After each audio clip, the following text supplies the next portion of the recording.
Yes, ladies and gentlemen, it's Monday. That means it's time for the Wrestling Inc. Monday Night Raw after show. And have we got a show for you? Braun Breaker's killing people. The Wyatt family's killing people. And Drew McIntyre was smart enough to get out of there before it all went down. Before we get into all of that, allow me to introduce the crew. I'm Jack Farmer, being joined by Justin LaBar and Flobo Boyce. Flobo, good to have you here on a Monday. Yeah, it's the flagship show of Wrestling Inc., and I get to be a part of it. Who made that mistake?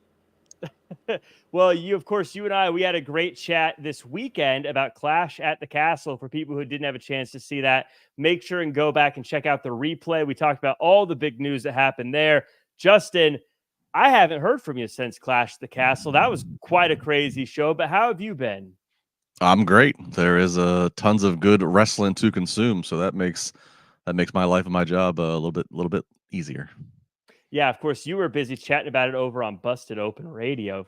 Great show everyone should listen to. Yeah, you're right. It's been such a good time in pro wrestling, and there's been so much stuff to chat about and so much stuff to get into. In fact, let's just dive right into the news. Everyone who's here, thanks for being here. Like, comment, share, subscribe. AJ Styles, he decided he wanted to have a taste of this whole Forbidden Door thing, Justin. Looks like already he is confirmed to go over to Pro Wrestling Noah. He's going to have a big match there. He's also teasing a possible TNA return. This is something that is pretty cool to see go down with someone as big of a name as an AJ Styles. It absolutely is, and it's quite fitting because AJ Styles, he certainly has established himself in the last 7-8 years as being a WWE guy. He's been a top star for WWE. I mean, he's worked a WrestleMania match against The Undertaker, albeit a unique one due to COVID. But I mean, he's cemented. He's a WWE Hall of Famer. He's going to be in their Hall of Fame one day. But that's interesting because prior to when he arrived famously at the Royal Rumble years ago, he was probably the most well-traveled, most established guy that had been everywhere else but WWE. We wondered, is he ever going to get to WWE? So there's something very appropriate about him now. If they're going to do some of these crossovers, which it appears they are, about him being the WWE representative, it's very fitting, very appropriate. We're seeing this with Pro Wrestling Noah. Of course, we're seeing the current exchange between NXT and TNA. I believe Lucha Libre Online had a report today that WWE is looking to get involved with a promotion in either Mexico and or Puerto Rico. So I don't like the term, but just because everybody kind of knows what it means, this is WWE certainly pushing their own Forbidden Door to an extent of working relationships, and it's very exciting. And again, AJ, perfect person to be waving the WWE flag in those territories. Yeah, it's something that back in the day we could only dream of, Flobo. The idea of a star this big going to different companies and having these kinds of dream matches. I want to throw something to you though about AJ Styles doing these matches. Not as fun. I see him going to Noah and having these great matches. I see him going back home, quote unquote, to a TNA. Is it possible, even after the whole fake retirement thing, that maybe AJ Styles is on a bit of a retirement tour visiting these places? Well, look, whether we know that or not, he does have more years behind him than in front of him. And I do think the question I had after Backlash and Clash at the Castle was, you took two big losses. What's next for AJ? Are you in the OC? Are you not? Are you doing the singles run? Are you not? This is a way that can both keep him fresh, get some of that international indie cred, and it is a swan song for AJ. He's doing something that could be a trailblazing path for a lot of stars that were brought in for WWE when it was in this global superstar search phase. So I think everyone wins at the end of the day. Yeah, Jose saying, give me AJ Styles versus Josh Alexander. I think that would be a banger. Though I feel like with those guys, you could say AJ Styles versus and then add anyone's name. You're like, oh, that'll be pretty good. And I think Josh Alexander's the same way. You could just say them versus anyone. Oh, that'll be pretty good. Lots of folks in the chat I haven't seen before. Good to see you all. Thanks for coming through. Everyone in the chat, in the comments, let me know who you would like to see AJ Styles face throughout the Forbidden Door realm. I think there's a lot of great dream matches to see from there. Josh Alexander is going to be a tough one to beat, though, of the people who he has the potential to match up with. We got some injury updates over the weekend, and one of them was CM Punk said he is cleared for referee duties, which we saw happen over at Clash at the Castle. But also, Justin, I want to get your thoughts on this. It seems that Damian Priest, after that pretty scary dive to the outside, seems to be okay. And I want to get your thoughts on his match, because he was hobbling around on that leg the entire match. And we said on the after show, one of two things happened with Damian Priest. Either he was fine and he was just selling like a masterclass there, or he was really hurt and he gutted out an incredible match with a hurt leg. Either way, I feel like it was a legendary performance for Damian Priest.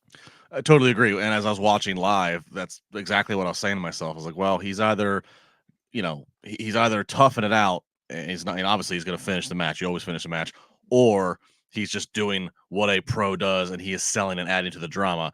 I had a feeling on the sell. I know firsthand this guy is and all the wonderful things he does as a performer. He's great at selling. I once low blowed him in the ring, and he sold it as if I just took a chainsaw to his nuts. I really appreciated that. I've always told him that.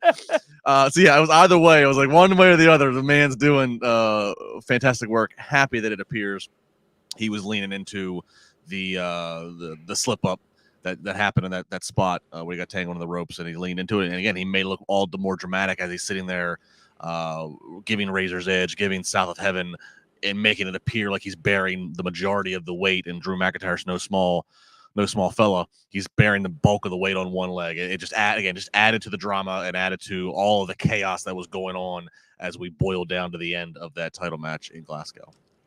Yeah, we'll obviously talk about the repercussions of that match in a little bit, Flo, but we discussed it a little bit earlier. But you and I, again, we weren't sure what Drew McIntyre's status was going to be after the match. Seems to be okay. I think that's pretty cool to hear. Yeah, absolutely. You had a situation where you didn't know what he was doing. He took two big losses at a big event. It was going to be a signature event. Whole world was thinking about what he was doing. I love the fact he was like, yeah, you know what? I quit. Even with the injury, without the injury, it's because kind of like questions you're asking, especially on a Raw, people are tuning in to see other stuff. Now there are more questions to ask on that water cooler. Yeah, so let's get into it. Let's talk about this week's episode of Monday Night Raw. Of course, as always, I like to give a shout out to everybody. No Way, we got Nicholas Yeager, Reaper Brink, Scott Langford, Stephen, Bernie, DC, Tori, Laura Rock, Baby Ice, Thomas Miles. I can't get to all of you. There's so many of you. Dylan Matthews, MJF Mark, Peter P, Chris Wendt, and Shelbowski. I see your comment, and we will get to that when we get to the Drew McIntyre stuff here.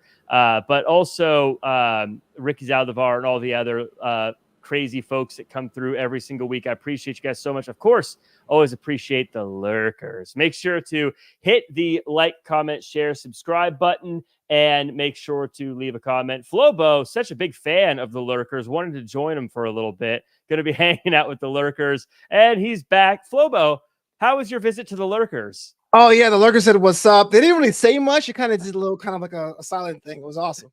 Yeah, see, I thought he just got attacked by one of the new characters we just saw. That's how I thought. That's what we're leaning into here. You know, I'm actually glad you say that, because you're more trusting than I am, Justin. I was like, is he one of the guys under the mask? I can't tell. Flobo, where were you a couple minutes ago? Hey, I did not go to Corpus Christi, Texas, and if I did, I would bring back a lot more barbecue if I had the opportunity. Well, Justin, you mentioned it. We ended the show with the biggest news of the night is the Wyatt group made its appearance. Lights go out. We get the creepy music, the piano keep playing. They murdered everybody. Everyone's dead in Good night, everybody. The gorilla position has been totally wiped out. This is something they've been building up to for a very long time, Justin. Did this deliver in their debut? Yes, I do think it delivered. I think they gave us the countdowns and the clues, noting that it was going to be tonight. We get the reveal. Michael Cole and Pat McAfee even kind of acknowledged such when we got one of the interruptions earlier, like, oh, like tonight's the night. Obviously, if you're watching the clock, you see there's still 5-6 minutes to go. So we knew something was coming. And then, yeah, you get the famous Bray Wyatt, different musics that we've heard, the sound effects. I mean, visually, it looked like we were taking a tour of like a haunted house, like a real house of horrors. I mean, I've never seen, and WWE lately, especially under the new way that they're shooting things on Raw, and they're trying a lot more new creative TV things. We've seen more of these continuous one shots. This was another one of those that was very very intriguing to watch them do this, and we see the different characters. So yeah, I absolutely thought it delivered.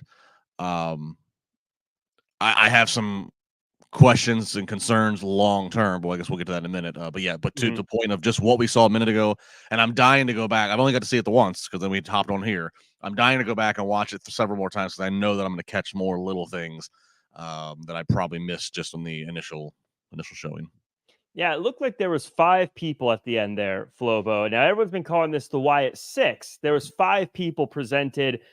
Any predictions? I guess also your thoughts on how this debut went, but also your predictions on maybe who the 5 people are under the masks. Why there was only 5 people instead of 6? Maybe we just got it wrong. I don't know. And also, who else was knocked out besides, or I should say murdered, besides Chad Gable? I didn't realize that these were recognizable people until Chad Gable showed up. And I was like, oh, I know these guys. He can't be murdered. He has a match next week. I mean, had a match. He had past tense. Well, I thought the debate was very cool. There was a lot of ways they could have done this. It could have been an 8 o'clock thing. It could have been just another tease on Raw. They gave us the full send. Very adamant that Nikki Cross was involved. Some of the masked superstars I couldn't tell, which is pretty cool. As far as it being a Wyatt Sicks, it's all rumors as it was. But I do think there was a 6th person to be added. But I'm okay if it's a long-term story of maybe someone trying to stop this nefarious force and they get adopted into it, much like how Dominic Mysterio was with Judgment Day. Yeah, everyone definitely in the chat. Let me know who you think is there under the masks. I wasn't able to figure out who they all are. I'm very bad at this kind of stuff. Jax, by the way, a friend of the show for a long time, missing for a long time, suddenly shows up tonight. Maybe he's one of the people who's under the mask. Jax, where were you a few minutes ago? But Justin, so I love this debut. I think they did an incredible job. I will say I was getting a little ready for them to do something. I was getting a little burnt out on the QR codes. Now I feel like I want to see them actually do something. What do you think they need to do to keep this interesting? Should they just keep attacking people backstage? Do they need to get right in the ring? How do they handle this? You don't need to get right in the ring. Lifting the lights up and seeing these guys and full lights up and everything, that's, you can hold off on that. You play as many tricks as you can for a while in terms of lighting and appearance. This presentation looked, so mysterious and spooky. The moment they're wrestling under just the normal bright lights like everybody else, I don't know. Here's what's going to be so tricky with this. And again, I love the magic. I'm Raj famously, he and I'd always go at it. He hated the magic. I like my magic. I like my smoke and mirrors. So I thought this delivered for a debut after all the anticipation. First off, you assume that this group is going to have to be skewed towards fighting heels, and so seeing Chad Gable laid out, that would lend into that. And of course the crowd reaction. This is, at least initially, I don't know how long it's going to take to get off this, but at least initially, this is a continuation and a tribute to Bray Wyatt. This is a continuation of that man, of that character Bray Wyatt, and of course the man Wyndham Ratunda's work. Nobody wants to boo that. So that's the first thing, is you have these dangerous, spooky characters that live in this Firefly Funhouse universe and world, but they're gonna have to be put up against heels for right now because nobody wants to boo them. The other thing that's gonna be interesting to watch how this goes, and I know that they have the writer that worked with Bray, and I know they have the guys here in Pittsburgh that work with the costumes and the Firefly Fun. All of them are contributing to this. So like, and of course Triple H, as we've seen, his team, they tend to be way more open-minded, way more progressive. They think things through. So there's a lot going for this creatively to try to work. But I think, I have to bring up the fact of the one concern I would have is, if Chad Gable and his Alpha Academy, if that stuff's starting to go stale or whatever, somebody stands up in the room and says, okay, we got to speed this up. We're dragging it on. Otis needs a turn on Chad. And you can do this for any other creative. Is everybody going to be ready to stand up if needed and say, hey, this is going in the wrong direction, or it's not, people aren't feeling it, we got to audible. Like, because this is a project that in some ways is paying total respect to a man who was lost way too young and all of his character work. Is it going to be given a leash that's too long when it's like, no, we need to pull back? I'm not saying pull the plug on it, but no, we need to pull back. We need to pivot. We need to go this direction. Are we prepared to be professional and do that? and I'm not being, that's just a real thing. I can never recall a situation that we ever had this. Eddie Guerrero tragically passes, and they pay tribute to him through Ray and through, and that's tribute. But this is, I can never recall an active talent tragically passing away while being an active talent, and them trying to have characters invested on TV to basically continue that person's legacy. This is completely unprecedented in WWE. So all things that I'm just kind of keeping in mind, but going to sit back and watch it. But after tonight, though, the first initial impression was I can't wait to see what's next. Yeah, Flobo, in your opinion, what do you think they need to do next? Because I think Justin brings up a ton of great points. I don't know how I can ever boo this team, but also I don't really know who they can target. Because again, as mentioned, Alpha Academy is kind of on their way out the door as a team anyways. And Sure. I like them. I don't want to see them get attacked by the Wyatt family, and I don't want to boo the Wyatt family. And I guess I don't really, it seems like one of those things that right now is great, but I have no idea how you actually implement it. And I'm sure they do, but what do you think they do? Yeah, the first thing I saw when I saw the group, all 5 of them, it being mixed gender, I was like, well, what other factions are living on Raw? There's Final Testament, there's Judgment Day, and I guess Alpha Academy, but I wasn't even thinking about Alpha Academy at the time. I was like, well, gang warfare of Judgment Day and Final Testament could work, but at the same time, you want to have that first impact, right? When you're a comic book reader, it's always Batman who gets beat up first on the cover because that makes you go, wow, you know what I mean? So I really don't know. And I think that's the balance we're all having here. It was a great debut. It was a great thing, but a lot of the flaws we had with Bray's ultimately final run about who can work with them is on my mind now until something changes. Yeah, very fascinating to see where this goes and what's next. A lot of people saying the Creed brothers could help Chad Gable. I think that while that makes sense for a lot of reasons, it also feels like you're lining the Creed brothers up just to get murdered in that situation. It doesn't really help them much. It's weird to say, hey, come help me, and then just get destroyed by this new team, because this new team has got to destroy people. They can't just barely get wins and whatnot. I also want to know, sorry, Jack. I also want to know, aside from pre-produced vignettes, which that again will probably be a strength for this group, given all the creative people helping behind the scenes. But if they speak at all live in front of a live crowd, who's doing the talking? Because obviously Bray, Bray Wyatt was an incredible talker with the things that he could come up with and the riddles and rhymes. I don't know if his brother, who's portraying Uncle Howdy, I don't know if he has that in him. I've seen him when it's you got to believe, but I don't know, does he have this type of stuff in him? Eric Rowan appeared to be there with the mallet. Glad to see Eric Rowan back. Tremendous guy. Obviously, very fitting for him to be part of this.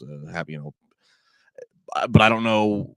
We've never heard the range of speaking from him, and then the other character. So that I'll be really curious too is who's communicating in this.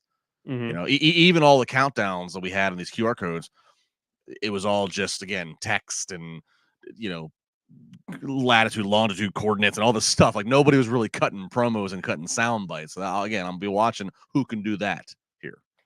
I'll also be curious to see how they tie it to wrestling at the end of the day. Because at the end of the day, it's got to end up in a wrestling ring, right? And that was something that I always felt that Bray Wyatt's character sort of struggled with. He had this great character and he had these great promos. And Flip, I want your thoughts on this. But then it'd be like, I'm randomly going to have a match with LA Knight. And it'd be kind of like, well, what does that have to do with the lore you're telling? Sure. And I think that might be a trick that they have to figure out, as well as how does this family now find themselves saying, I want a challenge for the world title, Well, I think that's the issue, and that's going to be something you can pretty much find an answer with long term. One of the advantages now with the new storytelling and the international pay-per-views that with 5 matches PLE, you don't really have to have something every single month. You can do is go in the back burner, make adjustments, have people involved long term. But yeah, I'm a firm believer that no matter what conflict you introduce, you have to figure it out. How's it going to fit into a framework of fighting, pins, and submissions? And so far, as it is, we don't see it because it's been so subversive. I have to remember who I am. Am I a fighter? I know damn well I'm not. I'm a guy who gives up pretty easily. Yeah, if they come after me, you win, guys. I'm done. We're good.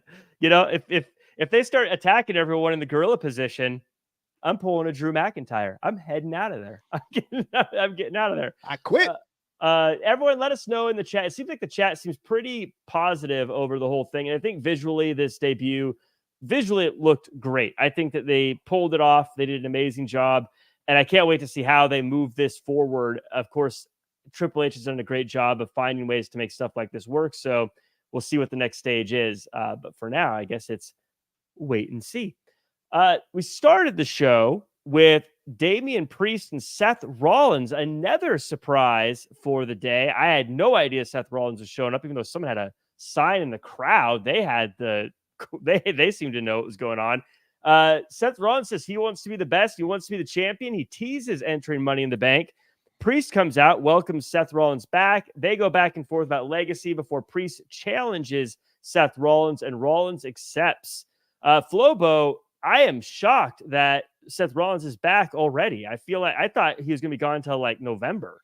Yeah, absolutely. I was shocked, and it was a sight for sore eyes, man. I remember the Monday nights where everyone was singing a song, and there was a part of cynical meme. There was an old wrestling pundit meme, be like, "Oh, there's out of opponents. That's why they bring this guy back." Oh, bah, humbug. But frankly, you know what? If you're bringing back a guy as good as Seth Rollins, then we're still doing pretty well. Money in the Bank is in 2 weeks, and that to me already sells the event, barring the ladder matches, of course. So I'm glad he's back. I'm glad he's back sooner than later. And even if he can't do as much as he did before his injury, it's enough for people to buy a ticket. Yeah, Justin, this is an interesting situation for me because Seth Rollins comes back. He wins the title. I feel like it's kind of a tough look for Damian Priest, but at the same time, if Damian Priest beats Seth Rollins, it's kind of a tough look for Seth Rollins. I feel like they're in a tough position here. Yeah, I did not expect to have tonight's Raw result in a match made between Damian Priest and Seth Rollins for the world title the next at Money in the Bank. That definitely surprised me for all the reasons you're kind of stating here. One, I was also surprised that Rollins is going to get back into action here in a few weeks. I thought it would be a little bit longer. For him to be coming right back and be thrusted into a title match, that does kind of make me feel like, do they have plans to put the title on him? I mean, what we know is Gunther is waiting in Cleveland at SummerSlam. So everything between now and then is just setting up for who's Gunther challenging, So for them, I don't know. Are they putting Seth in this because they wanted to have a nice juicy world title match? Because I think Cody's probably, if I had to guess, I don't think Cody's going to have a one-on-one title match at Money in the Bank. I think if he's on the Money in the Bank card, we're probably looking at Cody, Randy, and KO versus Bloodline. Mm-hmm. So it's like, all right, well, maybe they want a world title match, and so we need somebody for Priest, because anybody else who would be a relevant, valid challenger would probably be in the Money in the Bank ladder match. So is this a way just to, hey, have Seth come out, and I don't know what it is. One thing I did take away, though, was the fact that Damian Priest, the champion, puts out the challenge, puts out the offer to Seth, who's getting ready to go the long way about this and go through Money in the Bank. And Priest says, no, I'll just give you a title shot. That's a very babyface thing to do. So we've already been seeing, hints of the Judgment Day having problems and everybody going in the different directions. Priest not even necessarily always wanting Finn and JD and all their help. So this to me solidified that Priest is moving in that direction, that he is going to be, by the time the summer's over, he's going to be a full-fledged babyface. Probably having shed many of the Judgment Day members from his entourage. Yeah, Bernie DC saying good story to have, with Priest saying Seth was his first defense and would give his rematch when he was ready to go. Flobo, yeah, I think that the big story here, the match obviously seems pretty interesting, but Damian Priest, more and more, you rarely hear like making a face turn. I feel like everyone turns heel. No one ever turns, but definitely feels to like he's making that transition over to the other side of the locker room here. Do you think this is a good move for him? Ultimately, the answer is yes. Judgment Day is great, but it's kind of a clown show, right? I'm not sure if Carlito's in it or he's not in it, and there's key cards involved and purple vests and all that. Yeah, if I'm Damian Priest, I got the gold. I have to go into business for myself. And I'm sure people are hearing the rumblings about Damian Priest not being a strong champion. Well, what better way than take down the workhorse of that brand? So I'm on board. I'm looking at it as a protagonist versus protagonist match at Money in the Bank, because the fact he's like, no, everyone's in the back, it's just me. That's a hand you'd almost never show if you are heel. Justin, what would you rather see, Gunther versus Priest or Gunther versus Rollins at SummerSlam? Ooh, that's a great question. Because I can see, I could see both being appealing. I mean, I guess probably on marquee, Seth's the bigger draw because he's more established than Priest is in the WWE world. But I mean, I love Damian Priest, and I love me some athletic 6 foot, 6'5", 6'6", 6'7" Damian Priest up against Gunther, who is just out of this world, good. I mean, so I don't know. I mean, either way, but marquee sexiness, Rollins is probably the bigger draw. If I had to answer that, Would you agree with that, Flobo, or do you want to fight? Yeah, it's Rollins versus Gunther. And it's nothing against Damian Priest. I think we were talking about this on our little group chat before. It's like the one thing I think, if I had to nitpick, and I am nitpicking because I'll never be world champion, is that I always feel like Damian Priest is almost too stoic for the championship. Like he doesn't get fired up enough. You know what I mean? Like I feel like Gunther will slap on him and he'd be like, hey man, I don't really like that. I don't appreciate that. I want somebody to be like, or either be like tough and chop back like a Sheamus, or have this weird Batman versus Joker thing, which Seth does so well. Yeah, I guess you're right. We haven't seen Damian Priest get really fired up emotionally yet. I mean, he gets more pissed off at Liv getting thirsty with Dom than he does at anybody challenging for his title. Priest versus Liv, book it.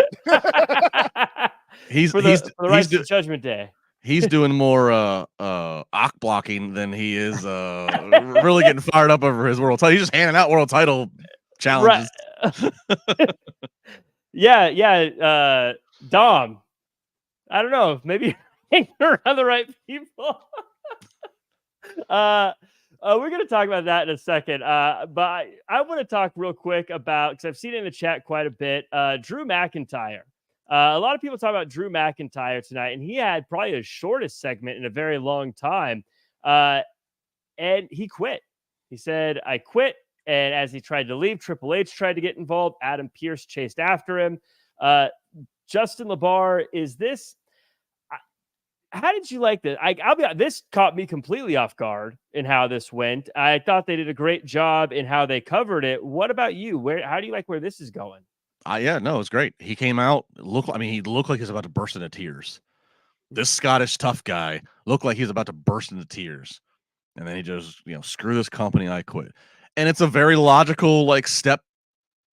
That's very logical. Like he is so fed up. He thinks everything's been done to him, yet. And then Michael Cole does a great job, kind of like, look, he didn't want to believe and try to give Punk a second chance like the rest of us, and he's just been all consuming. And this was great.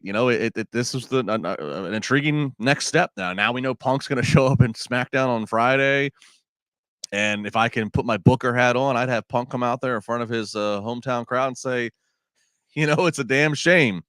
I'm medically cleared now, and just when I'm medically cleared, the guy quits the company. Oh well, and best of the world. Yeah, they're the best of the world. Who wants some donuts? And he's like the pastry king, right? So I mean, that's this, and then there could be somewhere there needs to be a camera somewhere in the world of Drew McIntyre stirring at his house at the moment that he put in his papers. We saw Triple H trying to stop that. He's deactivated all of his social media. It has Drew McIntyre. The moment that Drew has handed in his papers, now all of a sudden the one guy that he really wants is now physically able to go. So now Drew's got to get himself back into WWE. I mean, this is great drama. This is and the personal level that they've made this feel. I mean, this is Brett and Shawn 97. This is great stuff. Yeah, Flobo, I always say it's always great when you think a story is going to zig and then it zags. That's the best stuff. And that's exactly what I think this story did. I thought Drew McIntyre was going to come out, be angry, yell, demand a fight. The exact opposite. He gave up. He quit, took his ball and went home. And again, I think the way they showed him walking backstage and even Triple H getting involved, I love the fact that Triple H really very rarely is involved. And even here, it's really just kind of the side of him talking quietly. How did you like how they pulled this off? I like the twist. Don't get me wrong. I thought this was pretty cool because again, I expect him to be like, CM Punk screwed me over again and yada yada yada. Him quitting was fine, but here's the deal: of the past 2 months, didn't both AJ Styles and Ridge Holland quit? So I didn't believe that for a second. I thought he was going to come back later on tonight, but I guess he saw the Wyatt Sicks and bailed, so I don't knock him for that. But I would say I thought he was going to come back and say, "I got you." Now I really want to have a chance to say, "Hey, look, I want my rematch or whatever." So I'm on board. Deactivating socials and extra icing on the cake. Yeah, maybe he saw those guys pull up. He's like, don't you know it's 6:17? They've been saying this is the day. I'm getting out of here. I quit. I'm not a part of this anymore. I'm out. One more booking suggestion I'll throw out there is that, again, we know Punk's gonna be at SmackDown. And so if Drew was going to resurface, if so, now he knows that they advertised tonight that Punk's gonna be there. So now if you're Drew, logically, even if you've quit the company, you're going to try to infiltrate the building, even as a ticket holder, right? Because you want to get your hand. Now you know where CM Punk's going to be. You know time and place where he's going to be. So I would have him infiltrate the building potentially. And again, if we want to continue making this personal, CM Punk's wife obviously is a worker. She's beloved by the WWE audience, despite having not been there in a decade. Have her sitting front row, as we know the families to do and the wives to do. Have her sitting front row. Punk even can give her a nod or shout as he's in the ring doing his promo and whatever and addressing the crowd. And if Drew can infiltrate that arena and basically hold her hostage, essentially, I think that's all very plausible. It's all right there, and everybody would have the oohs, the ahs, and be on the edge of the seat. So again, this has got to continue to progress, right? We're moving towards an inevitable match.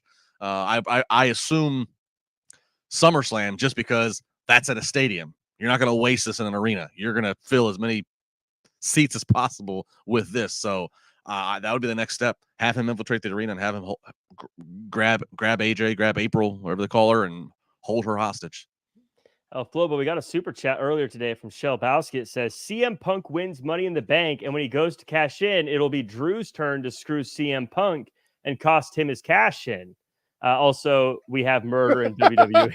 Got to put all the points in the super chat. I've been calling for murder in WWE for a few weeks now, but I've been giving all the credit to Braun Breaker. But Flobo, how do you feel about Shelbowski's thoughts here? Her Shelbowski's booking. So I don't hate it. I think it makes sense. I mean, that'd be a perfect way to make the Money in the Bank relevant for a new situation. But to me, I always felt the Money in the Bank match is where the King of the Ring used to be. Rookies don't win it. Established guys don't win it unless you really want to troll everybody or heel in that case. The Rock Party, for example. So I like the idea. I don't think it's going to happen here this go around, especially with so much talent waiting for a shot.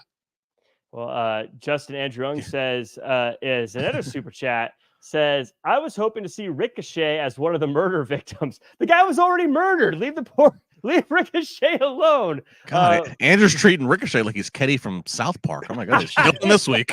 What's going on this week, guys? Every week. Wasn't Tim White that character already? Yes. Yeah. Lunchtime suicide. Yes, it was called. Yeah. R.I.P. Tim White. Andrew Young says, also, now that Drew vs. Punk is the money feud, when WWE do we see Seth versus Punk next year at Mania?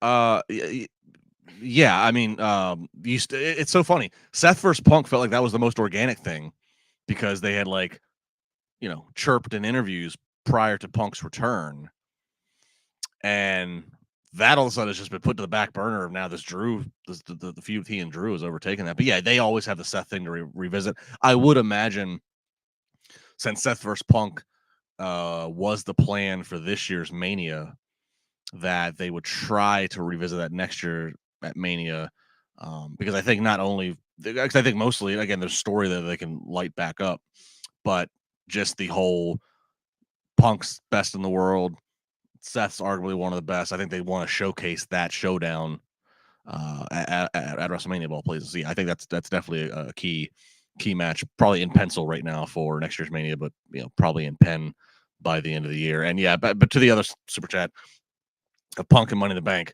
If you did not see the question that was asked of him at the presser in Scotland about him doing like Hell in a Cell and this, he's not doing no Money in the Bank ladder match. He don't need to. He's 40, whatever he is.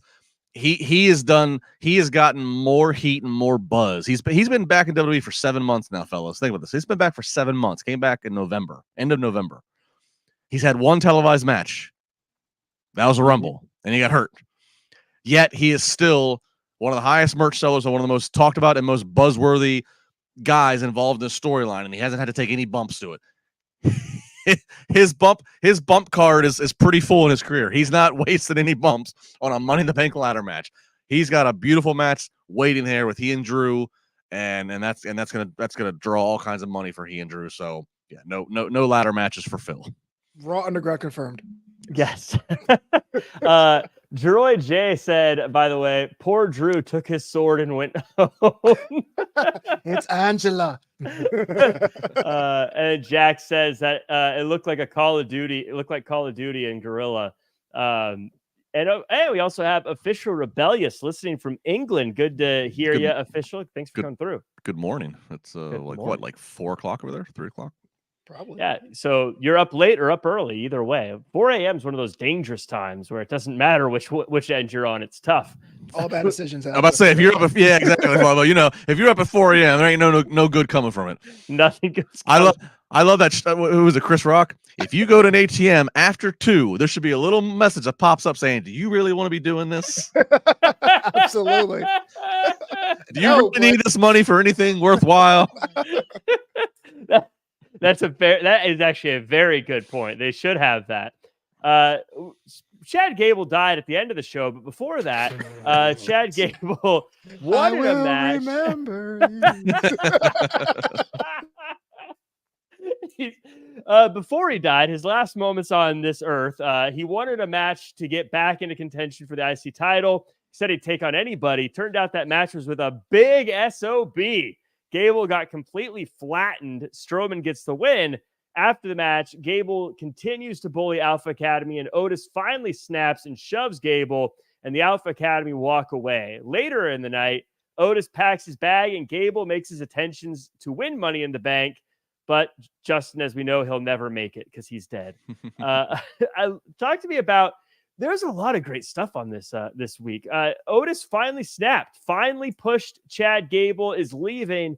Do you like how this is playing out, or did you want more violence from Otis, for lack of a better term? No, I was fine with how it played out. The pop was huge. It wouldn't make sense that Otis has been so hard to get to, snap out of the brainwashing, that he all of a sudden goes postal on Chad Gable and murders him the first time of the night. So just that shove was enough. And then he wants to get Maxine and Tozawa to safety. That fits with Otis's timeline. And then he packs up and leaves. We're done. It's gonna take Chad Gable and we've seen the Easter eggs of him talking to the Creed. It's gonna take Chad Gable and whoever his next pupils are to physically harm Otis, physically harm Maxine and Tozawa, and that's what's gonna put Otis in the next gear towards, all right, now it's time for a match against Chad, and Otis fires up to the most. But I thought what they did tonight was appropriate, given it would have been weird, like I said, if Otis just Jekyll and Hyde did it. Adonde says Gable dying, pathetic. Thank you. Flobo, do you feel like we should have gotten a little bit more out of Otis? Something I noticed throughout this segment also is that no one really gave credit to how Akira Tozawa helped empower both Maxine and Otis so that they could stand up for themselves. You notice he was the first one that was really there. And after he stood in the middle of the ring, Maxine kind of got up, and then Otis stood up. Should we be giving Akira Tozawa more credit? In a short word, no. In a long word, heck no. Why are you the only person who cares about Akira Tozawa at this level? He was a side character, man. Otis stepped up. I would have wished them did more. I thought they attacked him, and there was this weird side time to do another move when he just said, nah, forget it. But you know what? We were saying there's a clash at the castle. It's time. It's time for the move. It's time for someone to really break apart. And it's time for Akira Tozawa to go to work for more than 2 days in a row. I mean, let's be real. He should have been in Scotland. Listen, he's got that part-timer schedule because he's a star. He doesn't need to be there every week. Boo! I got to say, my favorite part of the night may have been when Gable was hanging upside down, talking trash to the Alpha Academy and saying, that's how you do it while he's upside down. Was just brilliant to me. Chad Gable, you're a star. Braun Strowman, big win for him. Braun Breaker is another Braun that had a matchup. First off, Sami Zayn comes out and says now that he's defended the championship, he doesn't care about Alpha Academy getting free anymore. He's over it. Now he wants to know who his next challenger is going to be, and it turns out it's Braun Breaker and Sheamus. Sheamus, he does banger after banger, and he wants to bang tonight. So Sheamus and Braun bang pretty hard until Kaiser shows up and gets involved at the end of the match, causing a DQ. Braun spears Sheamus, leaving Sheamus to get attacked by Kaiser, but Kaiser gets speared also. And then we get a pull apart between Sami and Braun. Justin, Braun Breaker has skyrocketed up the charts of Jack's favorite wrestler going right now list. And I think, I think there's always big expectation for whenever he got to the main roster, right? We saw how dominant, how impressive he was in NXT. So we were all fantasy booking like what it's going to look like when he gets to Raw or SmackDown. Somehow, and I think it took him longer to get to Raw or SmackDown than we thought. I think we thought it may have been sooner, but amazingly somehow, I feel like he is surpassing expectation. I feel like the crowd is connecting. Maybe it's because we've seen so many over the years. Again, most of us in previous creative regime, whether it be, Ryback or Veer is coming, or we saw so many like guys built up to be monsters and just they squash and just whatever. Braun Breaker he's hitting. He's a heel clearly, but the people are into like seeing, all right, how much destruction is this guy going to cause? Or I got to see this physical specimen in person, him jumping, off the apron to the table, or him going 24 miles per hour off the ropes or whatever. Like, he's catching. I'm not surprised that he's now in the IC title picture this quickly because he's catching on with the fans and good on him. Another heel, another viable heel that is rising up the Monday Night Raw roster. Raw is stacked right now. Yeah. It shows you how much SmackDown's hurting not having Roman Reigns. Yeah. You look at the two shows right now. Raw is killing it with the level of what they have going on. I always say embarrassment of riches. They have so many talented people that can pop in at any moment and be a top person. At the end of this segment, when Kaiser was getting ready to do his move, I thought to myself, it'd be so funny if Braun Breaker speared him too. And then they had that beautiful camera shot of him coming around the other side. I was like, oh my God, Braun Breaker's going to spear him too. And now I'm just like, I can't wait to see who Braun Breaker's going to kill every single week. It's like a fun bingo game. Did you have Kaiser? Yeah, I had him in this spot. Flobo, I want to know how your Braun Breaker murder bingo is going. And also, I know you're a huge Sheamus fan, day one Sheamus fan. A lot of us have wondered what Braun Breaker would look like on the main roster. Would he still be able to look as dominant? Here he is against one of the most dominant guys in WWE. Does he still have that same, this guy's a killer view when he's in the ring with someone like a Sheamus? Yeah, I gotta take a little bit of, or a lot of credit from Justin LaBar here, the genius. And I think that's what we're thinking in NXT. Braun Breaker was on the 2.0 poster child. They built the whole brand around him, but we were saying for months, something's missing. He goes to Raw and does the same exact thing, but at 1.5 podcast speed. He's an absolute killer. I love Sheamus, and I was saying this on Twitter. He's at this point of his career where he's in legend status. He comes out, we give him the pop for his years of service, but that one title eludes him. So you already know what the stakes are. So you want to see him win, but you have somebody who's just so dang dynamic in Braun Breaker, frats, twitch, conditioning, or what have you, does it better than Braun Strowman, does it better than Sheamus himself in some places. Then you have yourself a nice, healthy conflict that if someone wins over against that, the opponent for Sami Zayn is already slotted in to be a nice semi-main. I like how you mentioned how it feels like he's even faster than before. He reminds me a lot of LA Knight in that way, where LA Knight was great in NXT, but once he got in front of a bigger audience, he was a bigger person. I feel like that with Braun Breaker. He was great in NXT, but now in a bigger arena with bigger people around him, he can be a bigger star as well. And I think that's really worked out well for him. Justin, if you have the pen and you got Braun Breaker, are you getting him the Goldberg treatment? Is he going to run over everyone for like a year, or do you have him face his first big test sooner rather than later? Well, no, you need to give him a viable test. You're not going to slow play this and have Goldberg, obviously WWE had a very bloated roster, so you had the luxury of Goldberg being able to go through a lot of people that it didn't matter that they were suffering squash L's. But no, I mean, you're going to get Braun lined up here for an IC title match sooner rather than later. Again, whether they pull the trigger on Money in the Bank or whether they hold it into the attraction of SummerSlam, but that's going to happen, and I would give him a very fair betting chance that he gets that title, that IC title, because again, he's over with the crowd, like he's becoming, I think, an attraction of like we're a part of, where if you're buying your Monday Night Raw ticket, you're paying to drive there, you're paying to park, you're paying to get in there, and paying for some, like he's part of that motivation of you want to see this guy in person. Jack, if we could, if we're done on the Sheamus Braun Breaker, I loaded something in here, some breaking news as it relates to this Wyatt Sicks. The merchandise has been revealed. I'm going to share it with you guys. Okay. Ooh, so they're calling it the Wyatt Sicks with S-I-C-K and then six. So six taking the place of an S. And then they let us in. The S is being in the six. You see that? Or, Jack, where are you? No, they've taken me. I'm one of them now. Yes. And you can see the silhouette of the five of them. This is what we're going with here. We're missing a great opportunity. If I had a scary mask, how great would it be if you guys came back and I was like, let us in. There we go. That's a lot better. There we go. I love it. I think it looks pretty cool. If you're into spooky stuff, that's great. I'll probably wear the bird one of the three. Is there going to be a sixth person though, or is that the spirit of Bray Wyatt?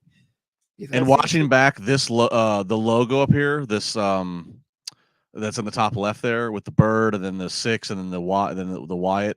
That logo, if you actually go back and watch how they ended Raw, when you see the one character.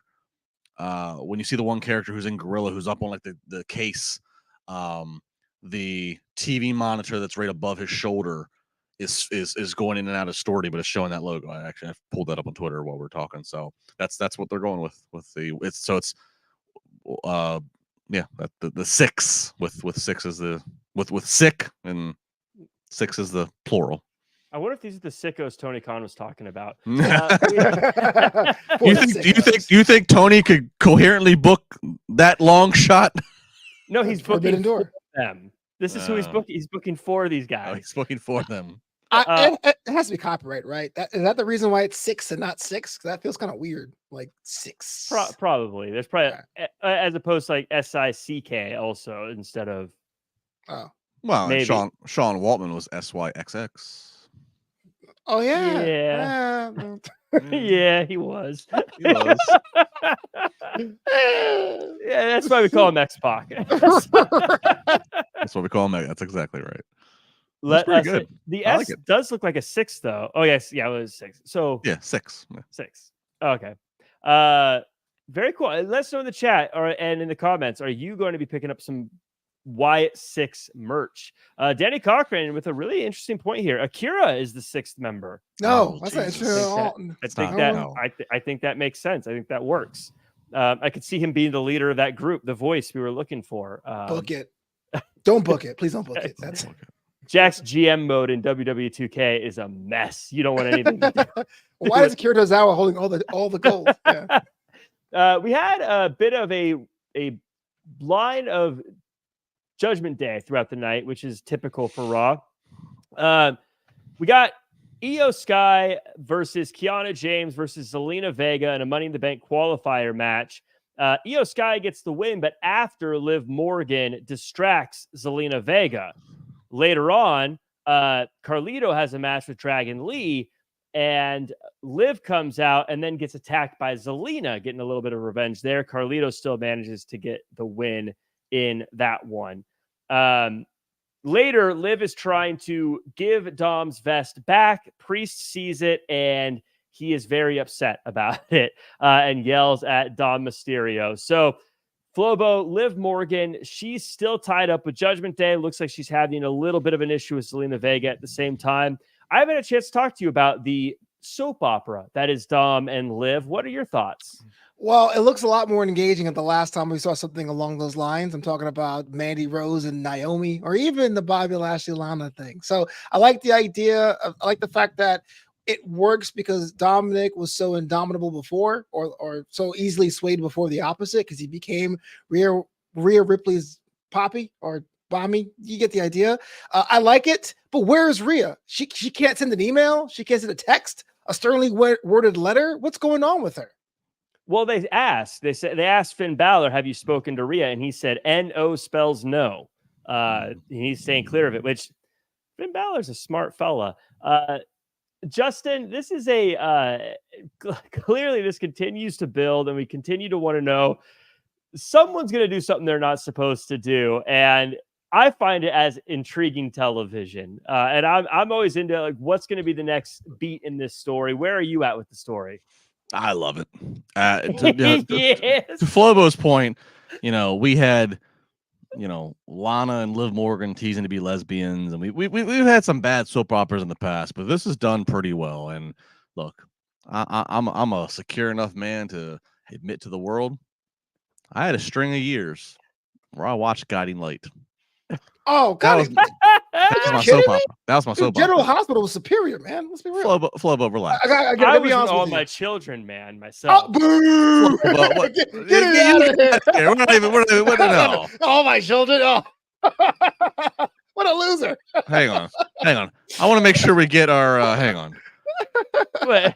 I want to make sure we get our all my children. I want to make sure our name tags are back up so that way the proper attribution to bad takes can be seen by everybody.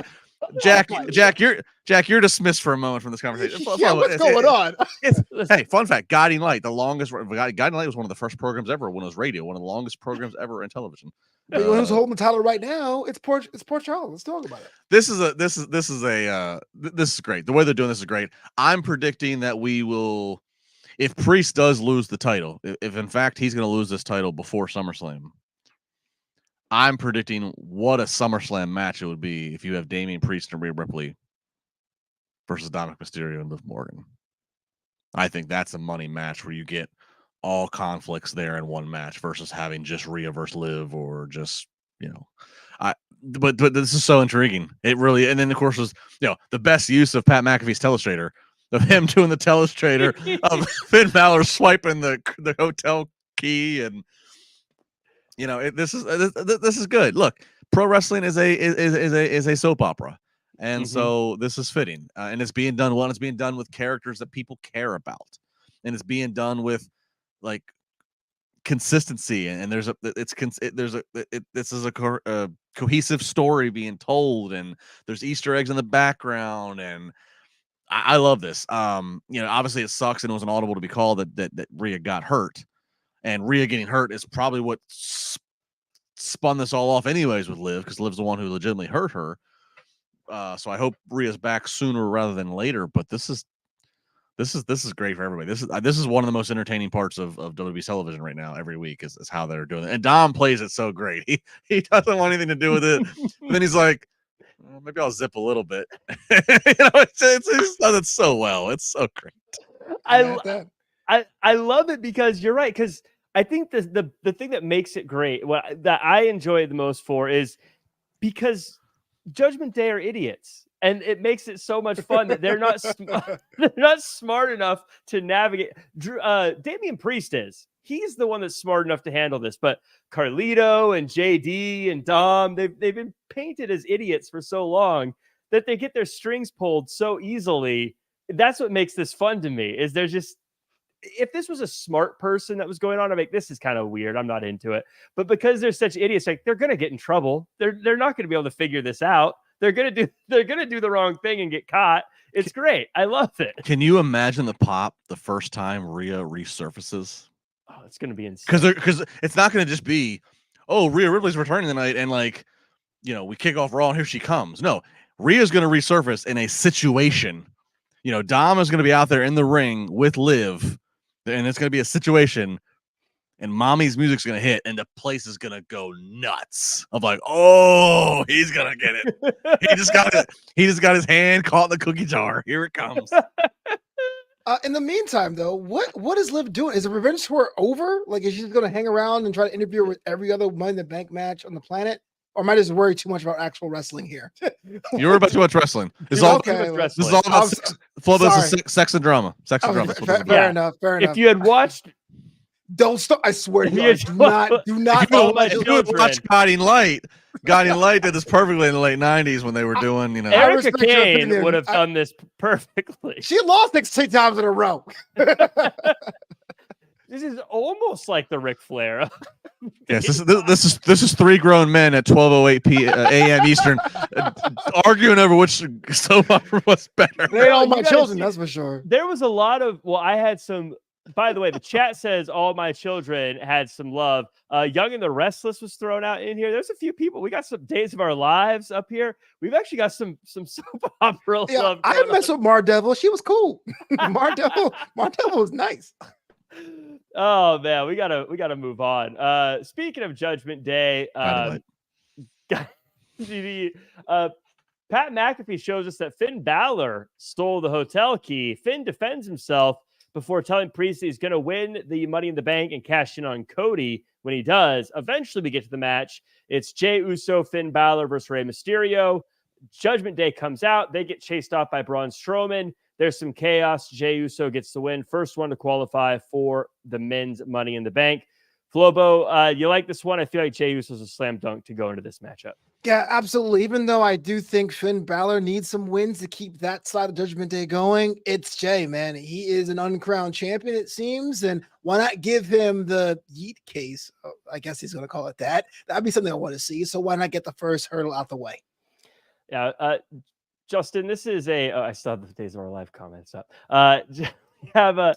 Justin, what are your thoughts on Jey Uso when, I feel like this is kind of, like I said, slam dunk. Jey Uso's got to be in this matchup. Does he got to win the matchup though?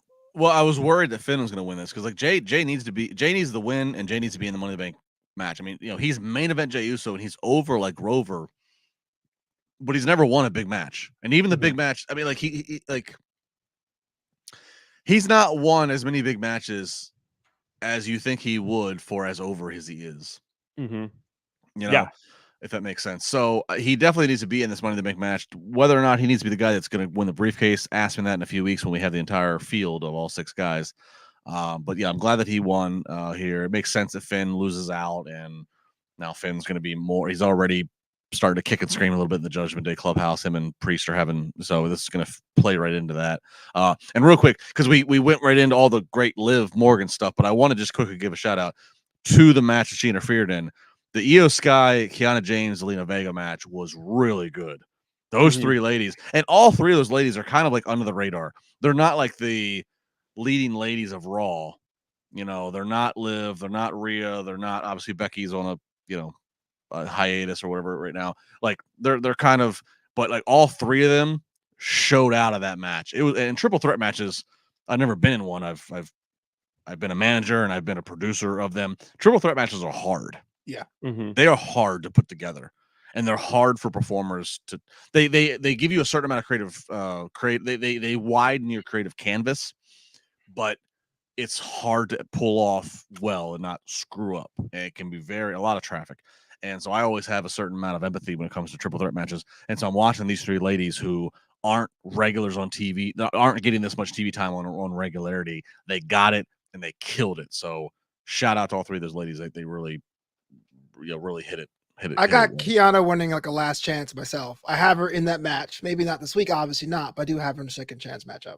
I could buy that. Yeah, she looks like a complete package.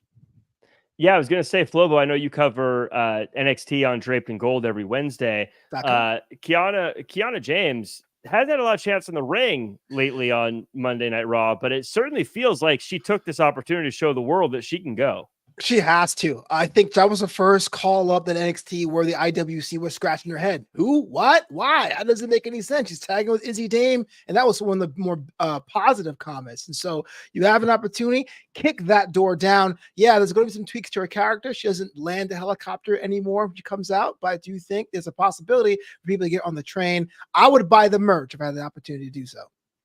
Bernie DC saying her 401k finish is legit. Yeah, she's great. I hope she gets more time in the ring. I think she did awesome. We got a few kind of things to wrap up the show. Damage Control versus Carter and Chance. Carter and Chance didn't get an entrance, but they got a quick win. And Valkyria comes out to celebrate with them. Justin, I had to eat some crow because they showed up in the ring, and I thought to myself, Carter and Chance used to be the tag champs, now not even getting an entrance. Bad sign, death knell for them, and then they get a win very quickly over Damage Control. What do you make of this? Yeah, everybody's stock is down in this. I like Carter and Carter and Chance. They both are very. It's an athletic team, but I don't believe in them as a like. I look at them. I'm like, I don't feel like they're actually friends out of the ring. I look at them and I feel like I don't buy into them as a tag team. Like individually, they do some cool things in the ring, but I don't believe. I'm not believing in them. And then Damage Control, as EO Sky is saying, like Damage Control needs to change. Like they are just so floundering. And I understand not everybody can win. Not everybody can win every week. You gotta take some losses, but Damage Control has zippy credibility. So everybody, if that was Nikki Cross, who was the first one we saw in the new Wyatt Sicks, maybe she should have murdered damage control so we could. I'm appalled. I'm shocked and appalled because Chance and Carter are like legit on social media darlings. They are doing tandems up all the time. I see their friendship. The parting isn't a gimmick, but I think it's kind of like a means to an end. We haven't seen that group for a long time. They don't win many matches. Last week, you had the beat of Damage Control getting losses. Now EO's even more frustrated because they're basically slipping around on banana peels the way they lost. I think everyone wins in this one, is that at least? Rich, really? That's interesting. I agree with Justin on the Damage Control thing. I think that it's kind of outstayed its purpose, and I don't really know why they're a team anymore. Carter and Chance, I like them as a team. We talk about the Wyatt family and how does it translate into matches for them. I feel like the group that likes to go out and party all the time usually isn't the team that I'm rooting for. They're the team that is like the pretty deadly types, where you're like, oh, these guys are just jokers who aren't taking it seriously. But these two, I don't really get the correlation between them being party people and tag team champions. So I think that's an issue that has to be solved. You're absolutely right. But I think the story with Damage Control not getting wins, they lost the team that is essentially the only jobber team in the division. So that would be something that'd be a lot more frustrating. So yeah, Chance and Carter, they're not fully baked yet. Fine. But as far as the Damage Control, what are we doing? I think this is great. Well, we had another team that might be on its last legs. Karrion Kross calls out the New Day, challenges either Woods or Kingston, says probably Kingston because he likes Woods to stay in the back. Kingston says, okay, I'll take the match. Woods didn't look too happy about it. Justin, I know you're a big fan of Karrion Kross. Do you think that he's starting to get that momentum here? Is this working for you? It's in the right direction. I'm not going to overscore it yet, but it's in the right direction. There's finally like some substance here. Like he's got Kofi and Woods, who are so well liked by the audience and credibility, and they're the remaining 2/3 of New Day with Big E sidelined. So I like that. Like he might be who finally breaks them up. New Day's been around since November of 2014, a decade. That is an eternity in today's pro wrestling when you consider how much programming there is per week. And they've never really ever teased the breakup anyways. They've never gone that route. So now we're finally doing that. So that's got my attention with Cross. If he's the one who finally breaks them up and gets one of them to turn to the dark side, I'm intrigued by that. I am a big fan of Cross. I'm baffled by Cross as a whole because I loved him in NXT. They handled him so well with him as NXT champion.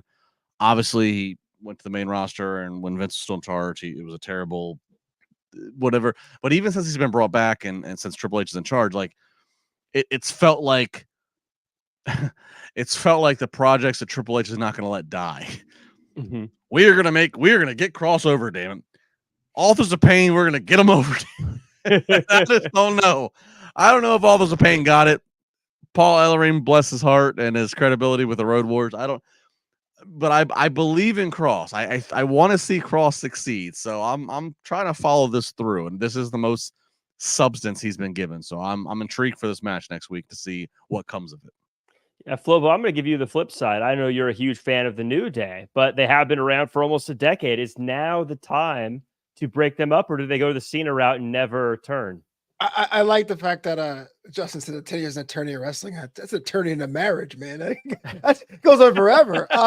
So I know there's some haters in the chat that say I have this weird agenda about the Final Testament, and I'm a giant hater. But I would say my original problem with that group was I didn't know what kind of group it was. Was it paramilitary? Was it spooky? Was it psychological? And so as much as I don't want the New Day to break up, it looks like Big E is going to be out indefinitely. Why not make Karrion Kross clearly a psychological guy, the Sean O'Hare's of the WWE roster? Remember that whole gimmick? And say, hey, look, man, I'm just telling you things you don't already know. That is something you can sink your teeth into. Whether you like it or not, that's up to you. That's why we have faces and heels. But my biggest question is finally answered. Who is Karrion Kross? And it took 2 years?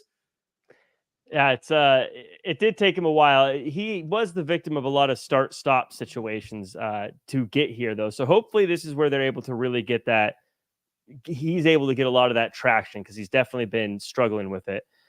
Last thing on the show, Isla Dawn and Alba Fire had a run-in with Shayna Baszler and Zoe Stark. And Justin, I said on the Clash of the Castle after show, it got the chat a little upset at me that I was glad that Bianca Belair and Jade Cargill lost the titles because I didn't see any team looking like a threat to them.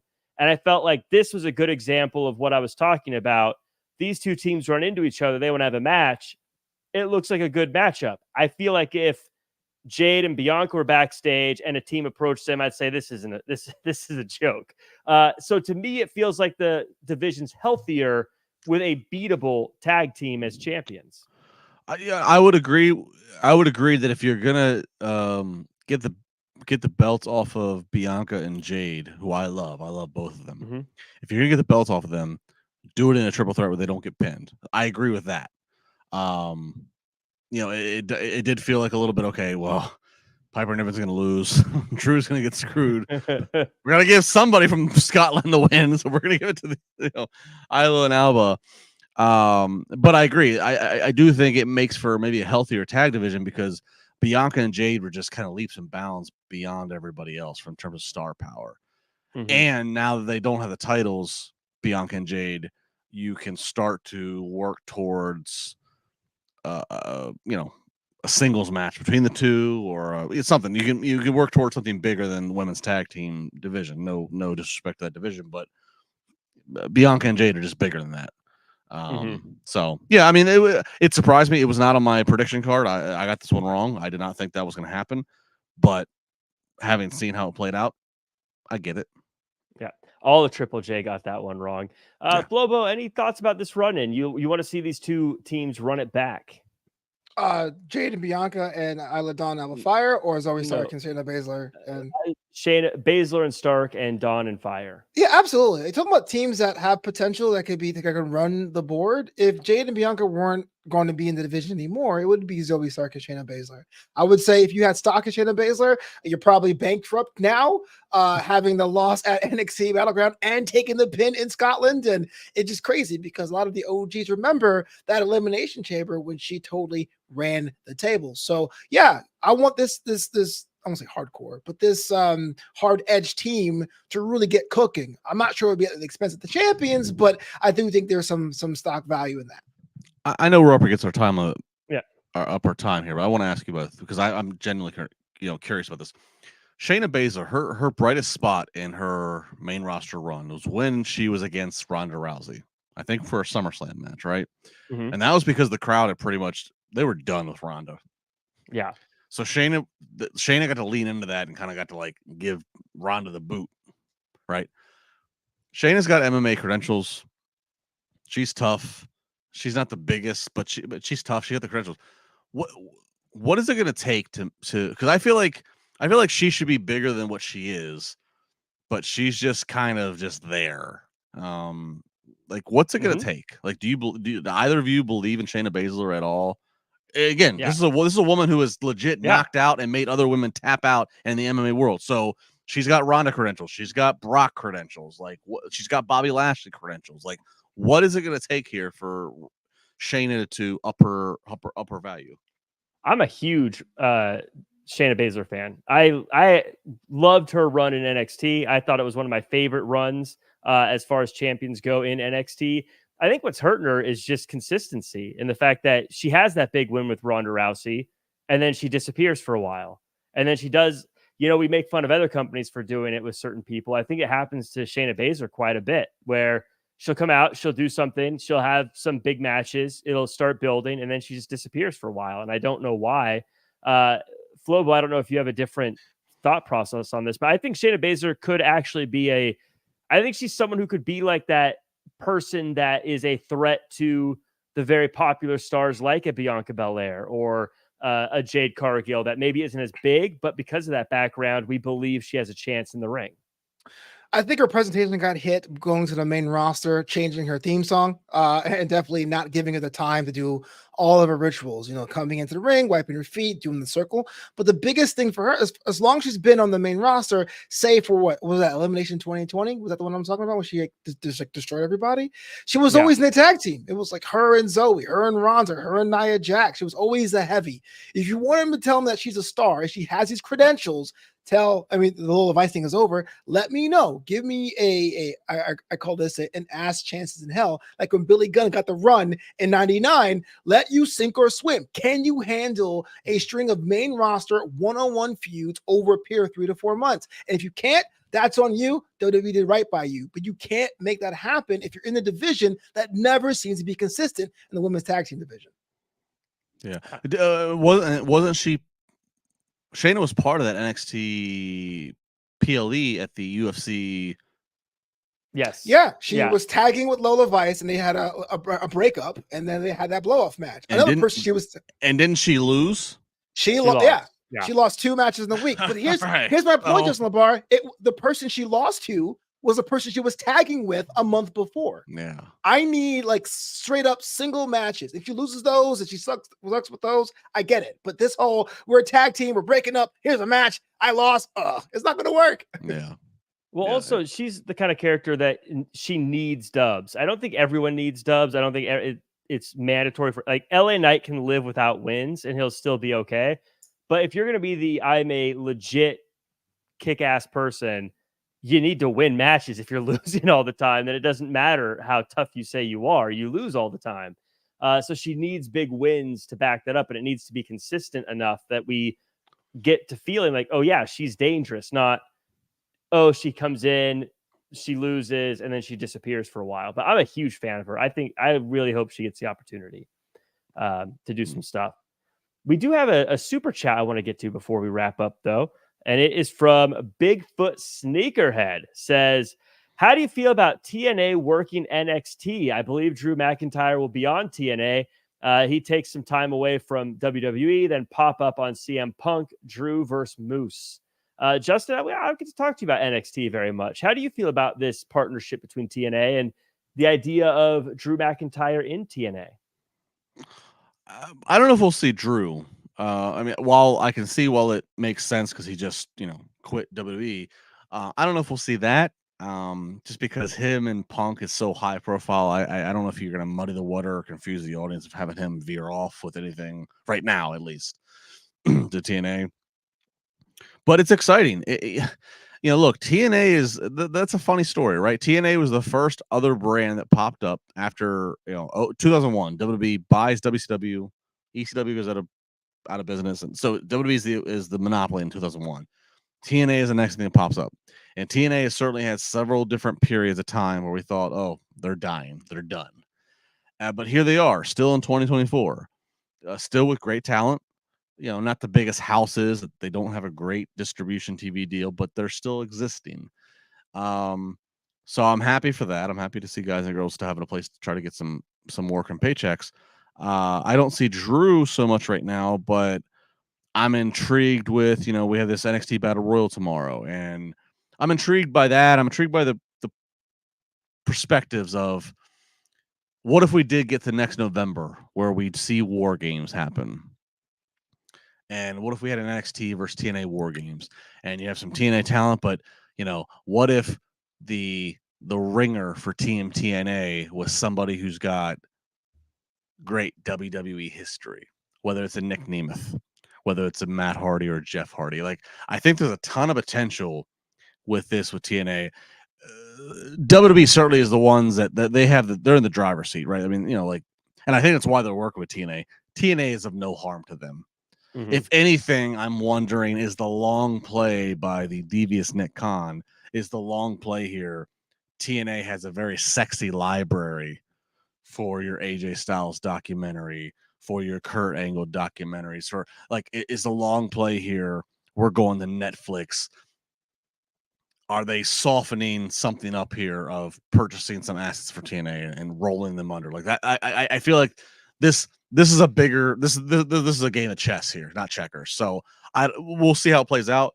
I'm interested to watch what's going to take place here, but it's interesting to watch because I don't think Drew's going to be involved in it right now, but it's interesting to watch because I think there's something bigger is at play here than what we're seeing week to week.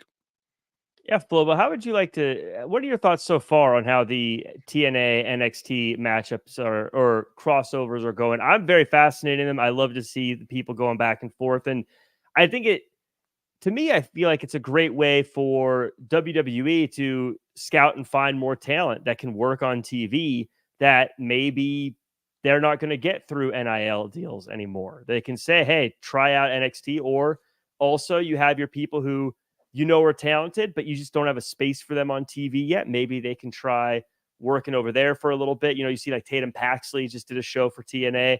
I think it's a great opportunity for everyone. And also, I think it helps TNA recruit because if I'm a wrestler and someone says, hey, you can work all these different places or TNA, I go, hey, maybe if TNA, even if they're not paying me as much, that is kind of the back door to WWE now. That makes a lot of sense for me to go over there. How do you feel about this? Yeah, more paths to more ways of success, right? To me, it should be a finishing school. I think one of those slight gripes you hear about the performance center is that with the same teachers, people have the same seasoning when they get better at the game. You go to another locker room and see a different culture, even if it is a one that it's friendly to the main place, you get to see how other people do business. So it's always great. I think for now, a lot of the TNA appearances of WWE talent don't really have the traction.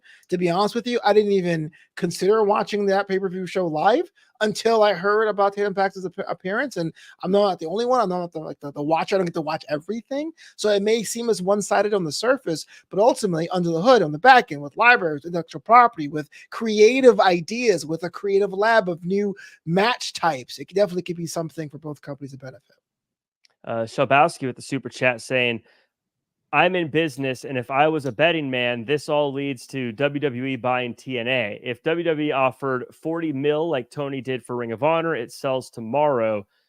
This is something I saw Brandon Thurston from WrestleNomics say. So this is me just copying what he said from a tweet, but he made an interesting point about that maybe not being realistic because right now WWE is trying to avoid antitrust monopoly charges, and to buy the number 3 company certainly wouldn't help them argue against a lot of those charges. So in his prediction, that wasn't likely, but again, I don't know. That's just a tweet I saw.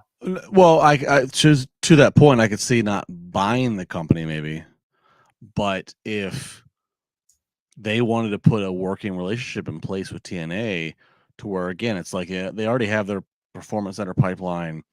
If they wanted to say, look, we have our main roster, we have our NXT, there's only so much time to go around. But if it was like, hey, even TNA, hey, we'll help fund you a little bit. Kind of like how what we've come to know now that Vince was funding ECW in the 90s on the down low. Mm-hmm. So even if they were help funding TNA a little bit, and to say, look, we're funding you for the purpose of you're one more pipeline to get talent in, teach them TV, teach them cameras. We already try to do that now, and you're your own product, market how you want. Maybe we'll do a little generous crossover here and there, but then the key being for WWE, we're funding you on the stipulation of when you have somebody in their talent, we get to see your books. We get to know when their contract is coming up. And within the final 6 months of their contract coming up, we get the first right to bid on them before they get to be talking to AEW or anybody else. If we see them in your pipeline as valuable, we get the first right of refusal to them. Like that could be something to where it's like, so you're letting the TNA brand exist the same way WWF let the ECW brand exist, but the same way that Vince got the Dudley Boys, got Tommy Dreamer, got Taz, got RVD, got all those talents that WCW didn't. I mean, if you look at ECW back then, Sandman as Hack and Raven, that was pretty much it. And pretty much everybody else from ECW that had any success went to WWE. So if you basically kind of set that thing up of like, all right, TNA, you do your creative, you do your own thing, we'll fund you a little bit to help keep you floating, but we get the first right to bring these talent into our system. There's something there. And oh, by the way, in that deal, we get to, for a certain nice discounted price, can use some of your library again for our A&E documentary on AJ Styles we want to do. You can't do a documentary on AJ Styles and not have access to TNA footage, right? Like, so things like that. I mean, I think all that is probably in play. I really do, especially with Nick Khan and how, again, 3D chess he seems to be playing with everybody right now. Oh, for sure. Yeah. And I think that's a win-win for everyone, by the way, if that happens. One, yeah, I want to see an AJ Styles documentary with the entirety of his wrestling background. Well, maybe not New Japan, but that's separate.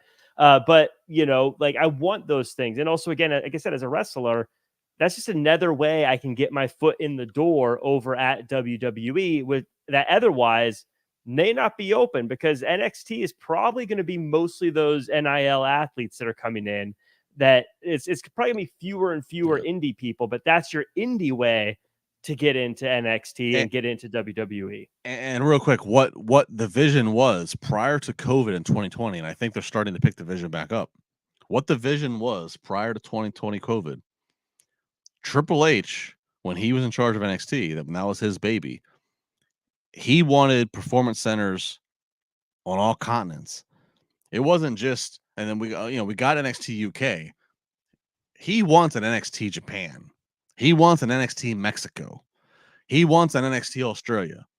And so again, if you start to acquire a property like a TNA that has a separate pipeline, that all feeds into that. Whether it remains TNA or whether you spin up and all of a sudden it's NXT, whatever. Like, that's been the goal, is to have a breeding ground that is global, that all feeds back to Stanford at the end. So this is all a this is a 10 moves ahead in chess right now. Yeah, it's very cool to see. And also now it makes TNA a bidding rival for talent against someone like AEW. I think before that wouldn't have been the case. I think before this partnership, if AEW wanted someone that TNA wanted, tough luck, AEW is probably going to get them. But now there's a different wrinkle in that. It's not exactly apples to apples anymore. There's, it might be harder for AEW to keep people from TNA, which might be another one of those 4D chess things that Nick Khan's looking at, like, oh, especially if you're under AEW contract and your contract expiring and you're like, look, I'm part of a roster that's over 150 people and I get one TV match every 3 months, and Father Time does no job. So if you're in your 30s and you're like, God, I'm every month I'm wasting my body, I'm getting older. Like, yeah, that's the thing. No matter how good Tony might be paying in AEW, if you can go somewhere else and get paid comparable, even a little bit less, but you're getting work, do you feel like you're like moving up you're progressing up your career ladder? That goes a long way. That's a real thing, by the way. AEW is paying a lot of people, which is awesome. Not going to begrudge that. Pay people, that's great. But there's a lot of people that are getting paid that aren't getting used. And again, this is a business where your body is your vehicle and time does no job. So when you're sitting around and you're not being utilized, that paycheck's nice, but also it's like, hey, if you have some things you like to accomplish within your craft, you're not going to get it done just sitting around being used once every 3 months for a Dynamite or a Rampage or Collision. Yeah, I always like to say too, wrestling is because a lot of times people say, "Oh, I would love to get paid and sit at home," and I respectfully say that's because most people have a regular job. But wrestlers, they want to do this. They're in this because they want to do it. They're not people who have a regular 9 to 5 that they fell into and they like to take vacations. They're people who are like, "I love this. I want to do it." And so if they have the to get paid and not do it, that doesn't work for a lot of people. And now some of them, they're like, whatever, pay me my money. But like a lot of them, this is what they want to do. And so if they have the opportunity to do it, they're going to do it. Lots of good stuff one way or the other. We got to wrap this up. I want to thank everyone for joining us in the chat. A lot of folks tuning in live. Appreciate all of you, whether you're in the chat, chatting along. Thank you so much. Whether you are just lurking, thank you for lurking. Whether you're spamming us with a bunch of stuff in the chat, thanks for being here. Don't thank the spammers. What are you doing? Before we get going, where can the world find you online? What overall thoughts of the show, all that good stuff? Which one of us? Oh, Justin. Sorry. I heard Justin too. So sorry, I missed that. No, this was a great show. Really entertaining. Obviously, again, if you're following the clues, you kind of thought the Wyatt group was going to get unveiled, but there's a lot, as we talked about, a lot to sink your teeth in. So really good show. So I'm very intrigued for Friday SmackDown for the CM Punk angle. I'm very intrigued to where this Wyatt Sicks is going to go. Follow me at Justin LaBar across the socials, Twitter, Instagram, what have you.